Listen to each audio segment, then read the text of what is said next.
श्री क्षेत्र पिंपळगाव येथे भव्य श्री रामकथा व 108 कुंडी दत्तयाग महायज्ञाची जय्यत तयारी।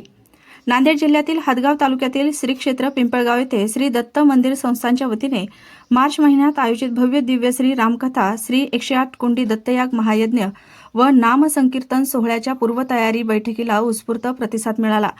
बैठकीस राज्याचे माजी मुख्यमंत्री अशोकराव चव्हाण व आमदार बाबूराव कदम कोहळीकर यांनी उपस्थित राहून भक्तगणांशी संवाद साधला। सादर बैठकीस बालयोगी व्यंकटस्वामी महाराज यांच्या उपस्थितीत सुरुवात झाली।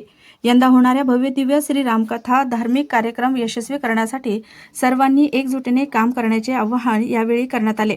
यावेळी जिल्हा परिषदेच्या भव्य कार्यकारी अधिकारी मेघना कावली, उपविभागीय पोलीस अधिकारी अर्चना पाटील यांच्यासह अनेक मान्यवर उपस्थित होते। सुरुवातीला मान्यवरांनी भगवान श्री दत्तात्रयांचे दर्शन घेऊन गोवस्थ बालयोगी व्यंकटस्वामी महाराज यांचे आशीर्वाद घेतले। या बैठकीस हदगाव, हिमायतनगर, भोकर व तामसा परिसरातील भाविक मोठ्या संख्येने उपस्थित होते। आगामी धार्मिक सोहळा भक्तिमय वातावरणात पार पडणार असून परिसरात उत्साहाचे वातावरण निर्माण झाले आहे।